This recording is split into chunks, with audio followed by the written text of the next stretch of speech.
بزرگوں کی روحانیت کا فیضان ہے، اور یہ ایک انسان کی فطرت ہے، ایک ہیومن سائیکولوجی ہے کہ جب کسی انسان کو کہیں سے کچھ ملتا ہے تو ظاہر ہے وہ اس کی طرف بھاگتا ہے۔ لوگوں نے تو محبت سے سجا دیا، لیکن جسے دینا ہے وہ دینے والا تو نظر نہیں آیا، لیکن لوگوں کی تمنائیں پوری ہوتی ہوئی ضرور نظر آئی۔ تو یہ ہم سب کی مشترکہ خوش نصیبی ہے کہ یہاں سے تقریباً 8000 کلومیٹر دوری پر مخدوم اشرف جہانگیر سمنانی کی تربت پاک ہے، جہاں آپ آرام فرما رہے ہیں، اور جہاں ہزاروں لوگ روز بیمار ہو کر آتے ہیں اور ہزاروں لوگ شفا پا کر جاتے ہیں۔ اس کے باوجود ان 8000 کلومیٹر سے سرکار مخدوم پاک نے ہم سب کی لاج رکھی، دعاؤں کو سنا اور اپنی توجہ ادھر فرمائی۔ اگر ان کی توجہ ادھر نہ ہوتی تو یہ فیض جاری نہ ہوتا، نہ لوگوں کو فیض ملتا، نہ لوگوں کے قلبوں کو قرار آتا، نہ سکون ملتا۔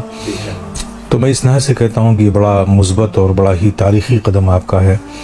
اللہ پاک آپ سب کی محبتوں کو، اور جو نصب العین ہے، مقصد ہے، ایم اینڈ آبجیکٹس ہے اس خانقاہ کو قائم کرنے کا، وہ ہمیشہ جاری و ساری رہے، بزرگوں کا فیضان جاری و ساری رہے، ہمارے روحانی اور جسمانی بیماریوں کا علاج یہاں سے ہمیں ملتا رہے، اور جسمانی طور پہ بھی ہم صحت مند رہیں اور روحانی طور پہ بھی ہم صحت مند رہیں۔ میں بات صرف اتنا کہنا چاہتا ہوں کہ انسان، آپ یوں دیکھیں، بات محبت کی ہو رہی تھی کہ یہ انسان لفظ جو ہے، یہ ایک ورڈ ہے انس۔ کیا ہے؟ انس۔ انس لفظ سے انسان بنا، اور انس کے معنی ہے محبت کرنے کے۔ کیا معنی ہے؟ محبت کرنے کے نام کیا ہے؟ انس۔ جسے کہتے ہیں نا، ہمیں آپ سے انس ہو گیا، یعنی ہمیں آپ سے محبت ہو گئی، ہے نا؟ تو لفظ انس سے انسان بنا ہے۔ تو پتہ کیا چلا کہ انسان کا جو خمیر ہے نا، یہ جو مٹی اٹھائی گئی ہے انسان کو بنانے کے لیے، یہ محبت ہی سے اٹھائی گئی ہے۔ تو جس انسان میں محبت ہی نہ ہو تو لفظاً تو انسان کہلا سکتا ہے، حقیقتاً نہیں۔ انسان وہی انسان ہوگا جس کے دلوں میں محبتیں ہوں گی، ٹھیک ہے نا؟ تو یہ، اور دوسری بات، انسان اللہ کی تمام مخلوق میں اشرف ہے۔ جتنی بھی مخلوق ہیں زمین و آسمان میں، بات صرف زمینی کی نہیں، آسمان میں بھی، کسی بھی مخلوق کو اس خالق کائنات نے اشرف نہیں کہا۔ ان ساری مخلوق میں اس کریٹر نے ایک ہی مخلوق کو اشرف کہا، وہ کون ہے؟ انسان۔ یعنی یہ انسان ہی اشرف المخلوقات ہے۔ آپ کیوں ہوئے ساری مخلوق میں اشرف؟ کن بنیادوں پر ہوئے؟ اپنی عبادتوں کی بنیادوں پر، اپنے علم کی بنیادوں پر۔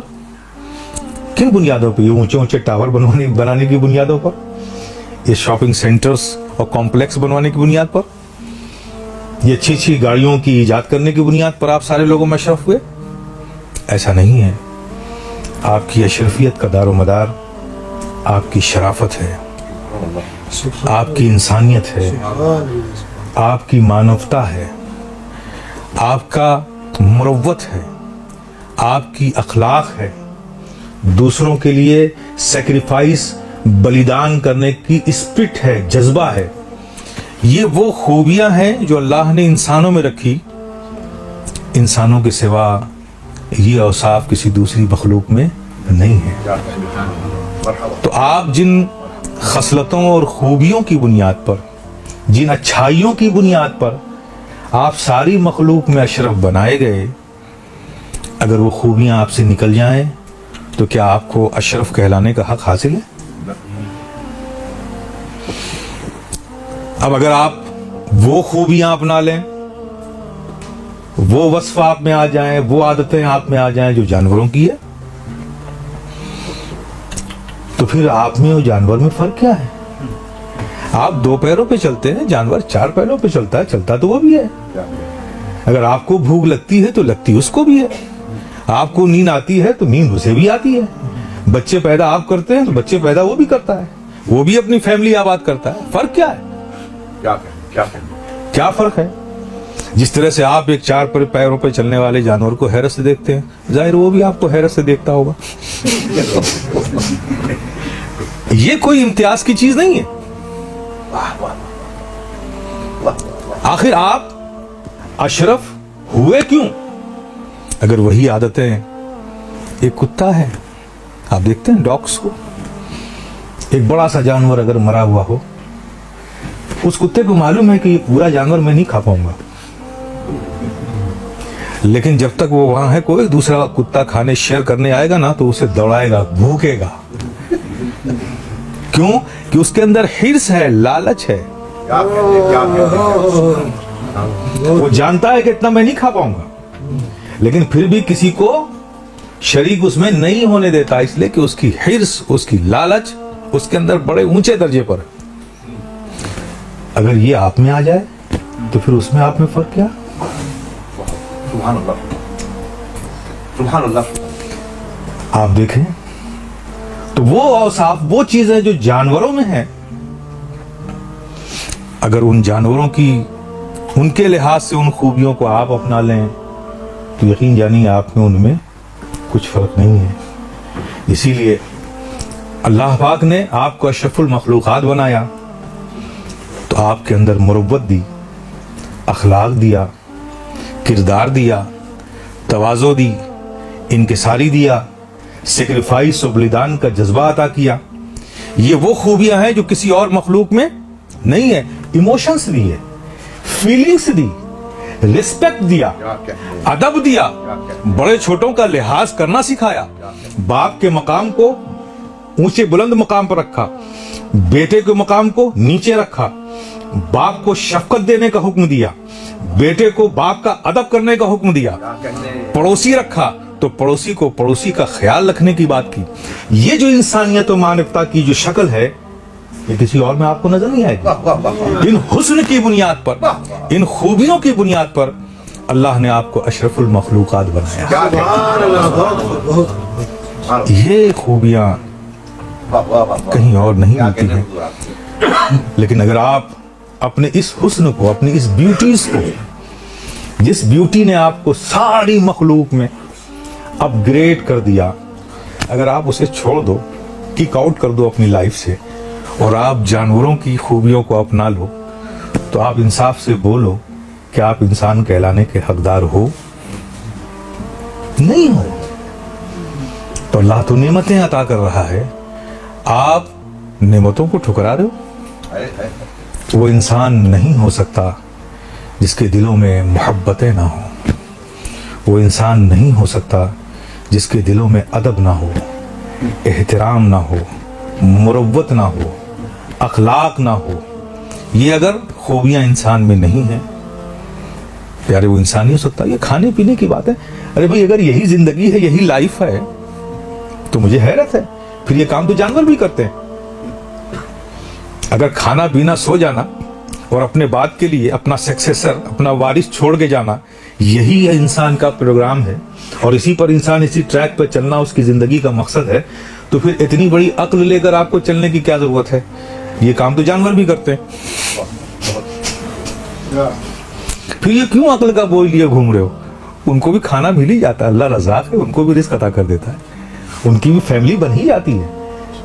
پیارے، یہ آپ کی زندگی کا مقصد نہیں ہے۔ آپ کی زندگی کا مقصد یہ ہے کہ آپ دنیا کے لیے ایک مثال بنو۔ آپ کے قدم سے ہر چیز کو اللہ نے، جو کچھ بھی زمین و آسمان میں بنایا، وہ آپ کے ماتحت کر دیا اللہ نے۔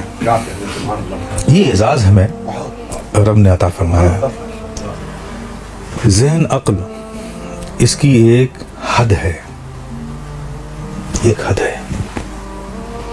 آپ عقل سے وہی ڈیسیزن لے سکتے ہو، وہی فیصلہ کر سکتے ہو کہ جو چیز آپ کے سامنے ہو۔ ٹھیک ہے، یہ بلب جل رہا ہے، ہم نے دیکھا، تو یہ بلب جل رہا ہے, وہ بھی بلب جل رہا ہے, اسے بھی دیکھا, ہم نے دیکھا کہ نہیں اس میں روشنی کم ہے اور اس میں روشنی زیادہ ہے, اس لیے ادھر اجالا زیادہ ہے ادھر اجالا کم ہے. تو روشنی کو دیکھ کر عقل نے فیصلہ کیا کہ اس میں روشنی کم ہے اس لیے اندھیرا ادھر زیادہ ہے, اس میں روشنی زیادہ ہے اس لیے اجالا زیادہ ہے. تو عقل کو فیصلہ کرنے کے لیے ہر چیزوں کا نظروں کے سامنے ہونا ضروری ہے, لیکن عقل اس بارے میں کوئی فیصلہ نہیں کر سکتی جو نظروں کے سامنے نہ ہو. یہی وجہ ہے کہ عقل کسی کو حقیقت تک نہیں پہنچاتی. واہ واہ واہ واہ واہ, کیا مطلب تصوف کی بات ہے, کیا نقطہ ہے. یہ عقل کا کام نہیں ہے کہ آپ کو حقیقت تک پہنچا دے. کیا صوفیانہ, اللہ نے عقل کو یہ قوت ہی نہیں دی ہے. واہ واہ واہ, اگر عقل اس لائق ہوتی تو یہ بڑے بڑے عقل والے گمراہ نہ مرتے. یہ ارسطو, یہ بکرات, یہ سقراط, یہ افلاطون, یہ عیسیٰ, یہ ماؤ زے تنگ, یہ لنکن, یہ چرچل, یہ کارل مارکس, یہ نیپولین بوناپارٹ, یہ سب بڑے عقل والے تھے.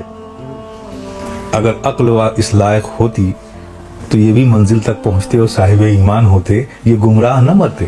کیا کہنے, کیا کہنے, یہ سب عقل والے تھے, لیکن پیارے عقل اس لائق ہی نہیں ہے کیا کہنے, کہ تمہیں حقیقت تک پہنچا دے. اور عقل کی ذرا کرشمہ سازی تو دیکھو, یہ دنیا میں جتنی بھی جنگیں ہو رہی ہیں, فتنے ہو رہے ہیں, لڑائی فساد دنگے, یہ کیا بیوقوف لوگ کر رہے ہیں؟ یہ سب عقلی والے کر رہے ہیں. ہاں یہ صحیح ہے کہ لڑتے بیوقوف ہیں, لڑاتا کوئی عقل مندی ہے. یہ صحیح ہے. عقل کبھی اس لائق نہیں کہ آپ کو حقیقت تک پہنچا دے. حقیقت تک پہنچاتی جو چیز ہے وہ ہے دل. دل جس چیز کو دیکھتی ہے, آنکھ, یہ عقل تو آنکھ سے دیکھتی ہے, کان سے سنتی ہے, زبان سے چکھتی ہے, فیصلہ کر دیتی ہے, لیکن دل ان ریسورسز کا استعمال نہیں کرتا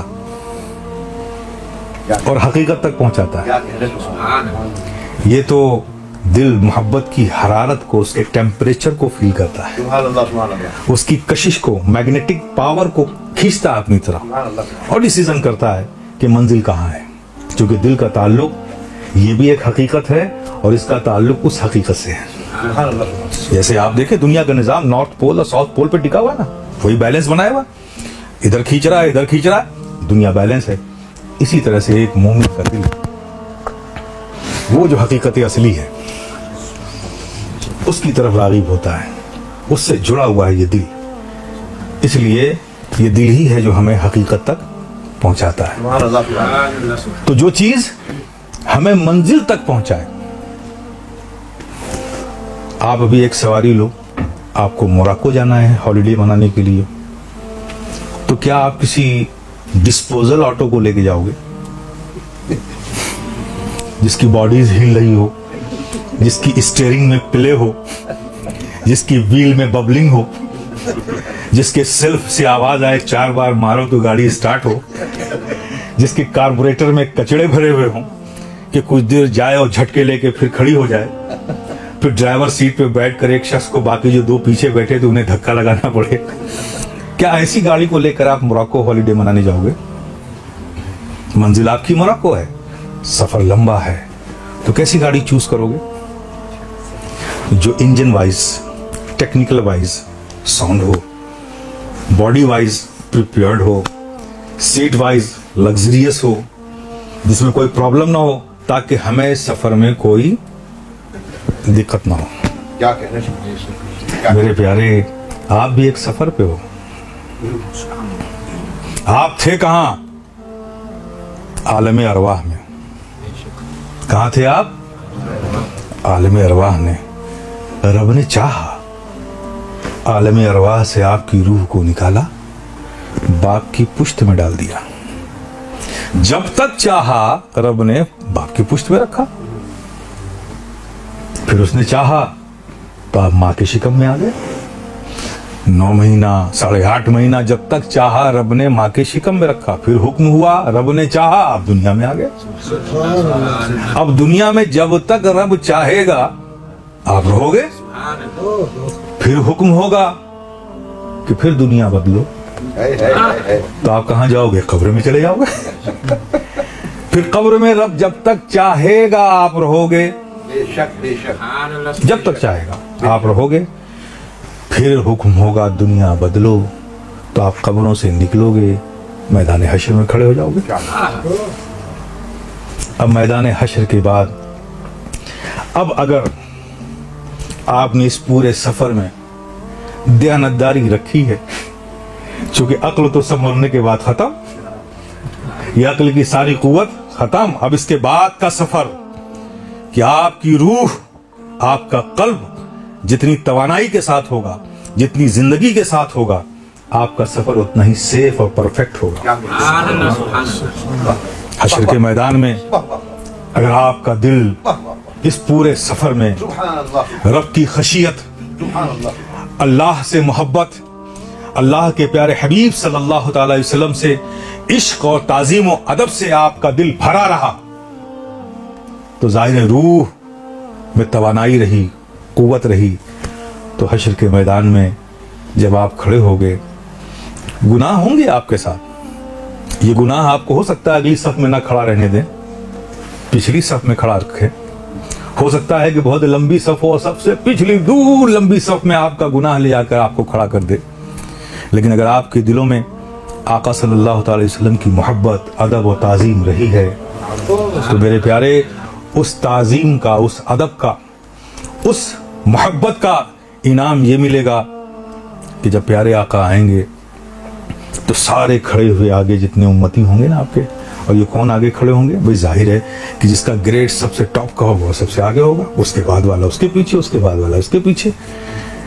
لیکن میرے پیارے ہم کتنوں ہی گنہگار ہوں، لیکن اگر نبی کی محبتیں ہمارے سینوں میں رہیں، ادب مصطفیٰ ہمارے سینوں میں رہا، تعظیم مصطفیٰ پہ ہمارا خاتمہ ہوا، تو ہم بھلے ہی سب سے پیچھے کھڑے ہوں، لیکن ان محبتوں کا انعام یہ ہوگا کہ سب آگے کھڑے ہوں گے، یہ سب اس امت کے پاوش لوگ، رائل لوگ، جو متقی ہوں گے، جو صالحین ہوں گے، مومنین کامل ہوں گے، وہ سب آگے ہوں گے، اور پھر گریٹ وائز سب پیچھے ہوں گے، اور منظر کیا ہوگا؟ سب آقا کے آنے کا انتظار کر رہے ہوں گے۔ کیا کہنے، کیا منظر کشی ہے، اور جیسے ہی آقا آئیں گے اس بلند مقام پر، کیا منظر کشی، لوگوں کے دلوں کی دھڑکنیں بڑھ جائیں، لوگوں کے چہروں میں اور آنکھوں میں تمنائیں مچلنے لگیں گے، لوگ اپنی نگاہوں کو اٹھا اٹھا کر بار بار تمنائی نظروں سے آقا کے روئے زیبا کو دیکھ رہے ہوں گے، دل میں حسرتیں مچل رہی ہوں گی، اس امید پر بار بار نظریں اٹھا کر دیکھ رہے ہوں گے کہ اے کاش آج اس حشر کے میدان میں میرے آقا مجھے ایک بار دیکھ لیں، ایک بار دیکھ لیں۔ یہ بڑے بڑے صالحین، شہدائے کاملین، اولیاء دین، یہ تمنا لے لے کر نبی کے چہرے انور کی طرف اپنی نظروں کو اٹھا اٹھا کر دیکھیں گے کہ آج اس حشر کے میدان میں ایک بار آقا ہمیں دیکھ لیں۔